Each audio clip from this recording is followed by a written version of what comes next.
प्रिय व्यूअर नमस्कार।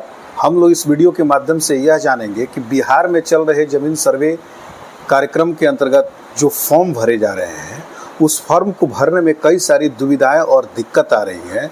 उस प्रत्येक दुविधा में क्या निदान हो सकता है और उसे हम कैसे देखें, इस पूरी वीडियो में हम बताने का प्रयास करेंगे।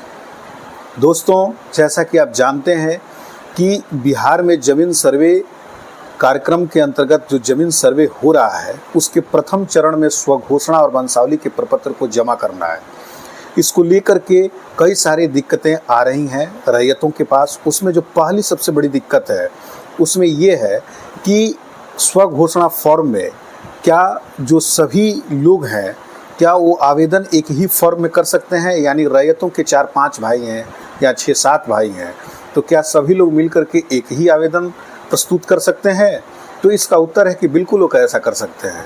6-7 लोग एक ही प्रपत्र में अपना नाम भर करके और समस्त खाता संख्या और खिसरा संख्या का वह उल्लेख कर दें और उसके जो विवरण है उसका उल्लेख कर दें। तत्पश्चात जो है वंश वृक्ष बना लें और वंश वृक्ष बना लेने के बाद से उस सभी जो दखल कब्जा का जो फॉर्म है वो भर करके उस पर सभी लोग हस्ताक्षर कर दें, तो ऐसा कर सकते हैं और संयुक्त खाता उनका खुल सकता है। दूसरी जो समस्या आ रही है कि क्या बुआ और बहन से एनओसी लेना अनिवार्य है? बिल्कुल। आप अपने वंश वृक्ष में जो कभी भी ऐसा वंश वृक्ष न बनाएं जिसमें बुआ और बहन का आप जिक्र न करें। ये बहुत ही त्रुटिपूर्ण कार्य हो जाएगा।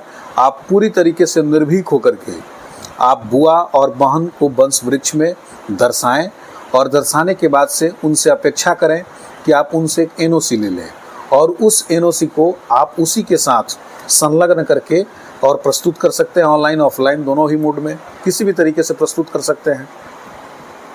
तो ये गलती कभी नहीं करें कि बुआ और बहन का जो नाम है वह वंश वृक्ष में न दर्ज करें। बिल्कुल दर्ज करें, क्योंकि बाद में अगर किसी तरह का दावा उनके द्वारा प्रस्तुत कर दिया जाता है तो बाद में इसका कोई उत्तर आपके पास नहीं रह जाएगा।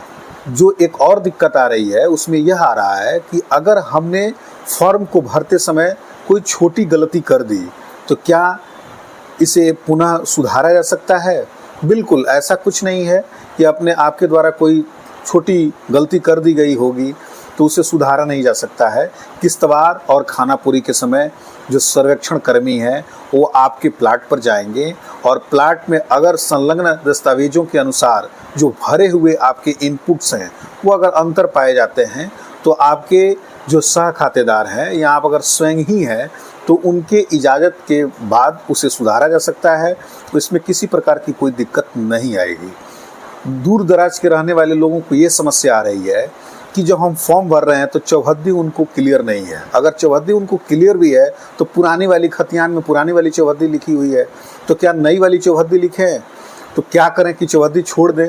बिल्कुल आप इस बात को समझ लीजिए कि अगर जो खतियान में चौहद्दी में पूर्व वाले लोगों का नाम लिखा हुआ है तो अगर आपको नॉलेज नहीं है वर्तमान चौहद्दी में किसका कब्जा है तो पूर्व वाली भी चौहद्दी लिख करके आप फॉर्म को सबमिट कर सकते हैं, इससे कोई दिक्कत नहीं आएगी। परंतु अगर वर्तमान चौहद्दी को अगर आप पता कर लेते हैं, पता करने का इसका सबसे व्यवस्थित और अच्छा तरीका ये होगा कि आप बिहार का जो बिहार भूमि साइट है वहाँ पर आप विजिट करें और जमाबंदी पंजी देखें पर क्लिक कर लें और क्लिक करने के बाद से अगर आपको नक्शा से तो ट्रेस हो जाएगा कि आपके प्लाट के उत्तर दक्षिण पूर्व पश्चिम कौन है। उसके बाद उनका नंबर उसमें दर्ज कर दें। दर्ज करने के बाद से जिनका नाम आ रहा है उनका आप नाम उल्लेखित कर सकते हैं या किसी व्यक्ति को गांव पर फ़ोन करके भी आप पूछ सकते हैं जो आपका विश्वसनीय हो। तो इस तरीके से आप चौहद्दी को लिख सकते हैं।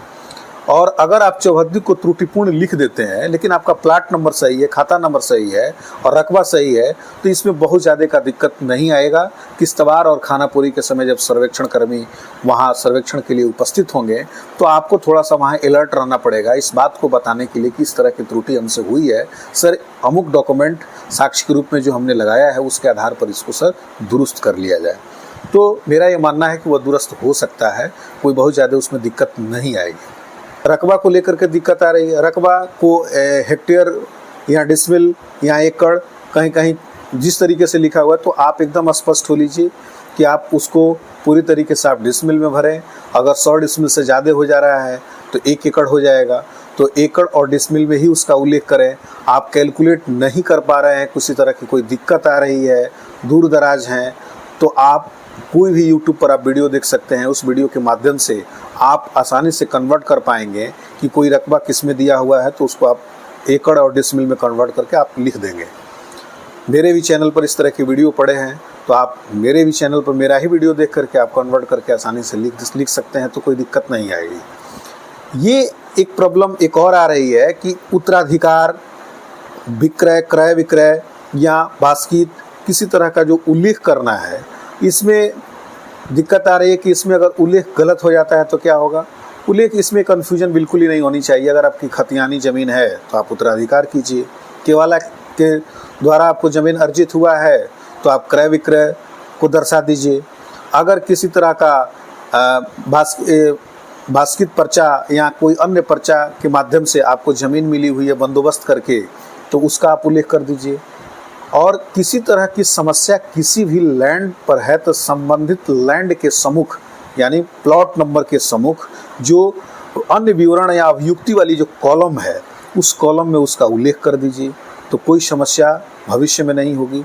और सबसे बड़ी जो समस्या ये है कि अगर सारे फॉर्म को भरने के बाद भविष्य में किसी तरह की कोई दिक्कत आती है, तो क्या हमें किसी तरह का आपत्ति करने का चांसेज वगैरह मिलेगा या नहीं मिलेगा। बिल्कुल आपको आपत्ति करने का चांस मिलेगा। इसका ऑनलाइन DLRS की वेबसाइट पर ऑनलाइन व्यवस्थाएं भी बनी हुई हैं, तो बिल्कुल आपको टेंशन लेने की ज़रूरत नहीं है। माना कि कोई लैंड है, वो किसी दूसरे के द्वारा आपका लैंड स्वघोषणा में भर करके प्रस्तुत किया जाता है, तो निश्चित तौर पर वो तो मौके पर उनसे कागजात जब मांगा जाएगा तो देने में जब असफल होंगे तो वो तो समाप्ति हो जाएगा। लेकिन किसी तरीके से कोई अगर दिक्कत आती है तो आप आसानी से आपत्ति कर पाएंगे। आपत्ति के लिए आपको कहीं जाने की ज़रूरत नहीं है। आपत्ति आप DLRS की वेबसाइट पर ही जा करके जब किश्तवाड़ और खानापुरी का कार्य संपन्न हो जाएगा तो एक कच्चा खतियान से आप अवगत होंगे, और उस कच्चे खतियान पर अगर आपको असहमति है तो निश्चित रूप से आप आपत्ति कर सकते हैं। आपत्ति ऑनलाइन ही स्वीकार कर ली जाएगी और उस पर विचार भी किया जाएगा। विचार के उपरांत ही बंदोबस्त कायम हो पाएगा। तो ये तनाव बिल्कुल ही मत लीजिए। आपको किसी प्रकार की कोई तनाव लेने की इस संबंध में ज़रूरत नहीं है। एक समस्या दाखिल खारिज को लेकर के आ रही है कि पुरानी हमारी ज़मीन है, उसका दाखिल खारिज नहीं हुआ है, तो सर्वे में क्या दाखिल खारिज करा करके ही आवेदन प्रस्तुत किया जाए या ऐसे ही कर दिया जाए। तो जैसा कि आप अवगत हैं कि मिनिमम कागजात यानी बहुत ही कम कागजातों पर जिससे आपका खाता खेसरा और किसी भी तरीके से आप ये साबित कर पाएँ कि ये प्लाट मेरा है, थोड़ा भी अगर कागज़ आपके पास है तो आप फॉर्म को उस आधार पर सबमिट कर सकते हैं। यानी जो कागजात आपके पास उपलब्ध है उसी कागजात के आधार पर आप आवेदन प्रस्तुत कर सकते हैं। तो केवाला कितना भी पुराना हो और उसका म्यूटेशन नहीं हुआ है, उसका दाखिल खारिज नहीं हुआ है, तो कोई दिक्कत नहीं, आप उसी तरीके से आवेदन प्रस्तुत कर सकते हैं। अब तो सर्वे के कार्यक्रम जब उसमें हो जाएंगे और कोई आपत्ति उस पर है नहीं मौके पर, तो ऐसी दशा में तो आपके नाम से वो जमाबंदी कायम हो जाएगी और लगान भी उस पर कायम हो जाएगा, तो आपको दाखिल खारिज कराने की आवश्यकता भी नहीं पड़ेगी। तो इस तरीके से कोई उसमें दिक्कत नहीं आएगी।